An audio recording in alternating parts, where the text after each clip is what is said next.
ওম শ্রী পরমাত্মনে নমঃ। কৃষ্ণম বন্দে জগদ্গুরুম। শ্রীমদ্ ভগবদ্ গীতা ষষ্ঠ অধ্যায়। এই অধ্যায় হল ধ্যান যোগ অধ্যায়। বন্ধুরা, শ্রীমদ্ ভগবদ্ গীতার প্রত্যেকটি অধ্যায়ের প্রত্যেকটি শ্লোকের ধারাবাহিকভাবে বিশ্লেষণ আমি আপনাদের সামনে তুলে ধরার চেষ্টা করেছি, যাতে আপনাদের বুঝতে সুবিধে হয়।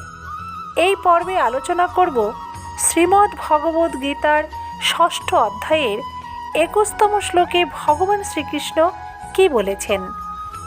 ভগবান বলেছেন, সুখম আত্যন্তিকম যৎ তৎ বুদ্ধি গ্রাহ্যম অতীন্দ্রিয়ম ব্যক্তি যত্র ন চ এব অয়ম স্থিতশ্চলতি তত্ত্ববতঃ।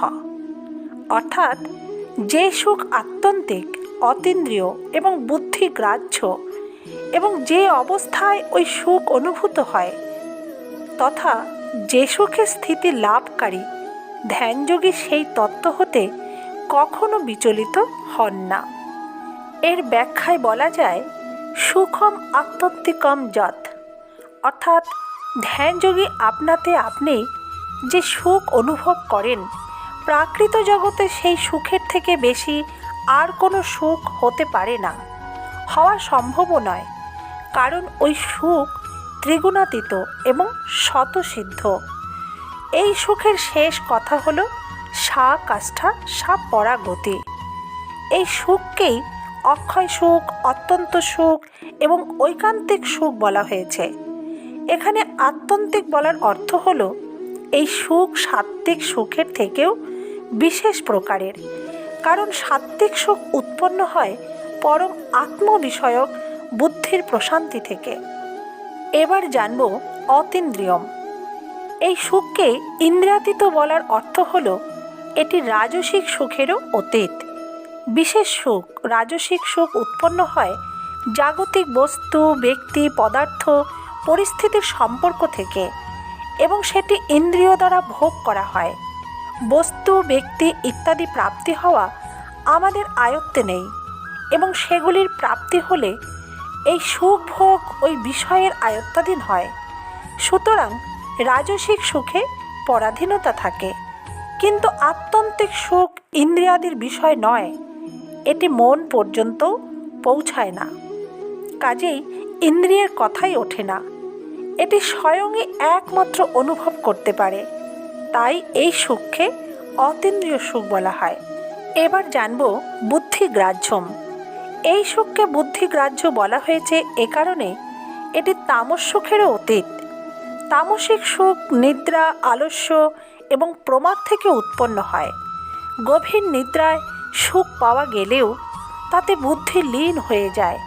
আলস্য এবং প্রমাদে সুখ অনুভব হলেও এতে বুদ্ধি ঠিকমতো জাগ্রত না থাকায় বিবেক শক্তিও লুপ্ত হয়ে যায়। কিন্তু এই আত্যন্তিক সুখে বুদ্ধি লীন হয় না এবং বিবেক শক্তিও জাগরিত থাকে। এই আত্যন্তিক সুখকে বুদ্ধিও গ্রহণ করতে পারে না, কারণ বুদ্ধি হলো প্রকৃতির কার্য। এখানে সুখকে আত্যন্তিক, অতীন্দ্রিয় এবং বুদ্ধিগ্রাহ্য বলার অর্থ হলো এই সুখ সাত্ত্বিক, রাজসিক এবং তামসিক সুখের অতীত, অর্থাৎ গুণাতীত, স্বরূপভূত। এর পরের লাইনে আছে, ব্যক্তি যত্র ন চ এব অয়ম স্থিতশ্চলতি তত্ত্ববতঃ। অর্থাৎ ধ্যানযোগী আপনাতেই আপনি সুখ অনুভব করেন এবং এই সুখে অবস্থান করে তিনি কখনো কিছুমাত্র বিচলিত হন না। অর্থাৎ এই সুখের অখণ্ডতা সতই সর্বদা বিরাজ করে। মানুষ প্রকৃত সুখ হতে, জ্ঞান হতে, আনন্দ হতে কখনো সরে আসে না। এতেই প্রমাণিত হয় মানুষ সাত্ত্বিক সুখ থেকে সরে আসতে পারেন, সমাধি হতেও বুদ্ধিত হতে পারেন, কিন্তু আত্যন্তিক সুখ হতে অর্থাৎ তত্ত্বজ্ঞান হতে কখনো বিচলিত বা বুদ্ধিত হন না, কারণ এতে তার দূরত্ব, পার্থক্য এবং ভিন্নতা লুপ্ত হয়ে একমাত্র আত্মস্বরূপই থেকে যায়। অতএব যতক্ষণ জড়ের সঙ্গে সম্পর্ক থাকে ততক্ষণ সে একরস হতে পারে না, কেননা প্রকৃতি সর্বদা ক্রিয়াশীল থাকে। বন্ধুরা, এই শ্লোক থেকে আমরা যেটুকু বুঝলাম, স্বরূপের অনুভূতি হলে ধ্যানযোগীর সেই অবিনাশী অখণ্ড সুখের অনুভূতি হয়, যা আত্যন্তিক অর্থাৎ সাত্ত্বিক সুখের থেকেও বিশিষ্ট, অতীন্দ্রিয় অর্থাৎ রাজসিক সুখের থেকেও বিশিষ্ট এবং বুদ্ধিগ্রাহ্য অর্থাৎ তামসিক সুখের থেকেও বিশিষ্ট। ধন্যবাদ বন্ধুরা, ভালো থাকবেন, সুস্থ থাকবেন। আমার এই বিশ্লেষণ যদি আপনাদের ভালো লেগে থাকে, আমার চ্যানেলটিকে সাবস্ক্রাইব করে আমার পাশে থাকবেন। লাইক, কমেন্ট ও শেয়ার করতে ভুলবেন না যেন। জয় শ্রীকৃষ্ণ।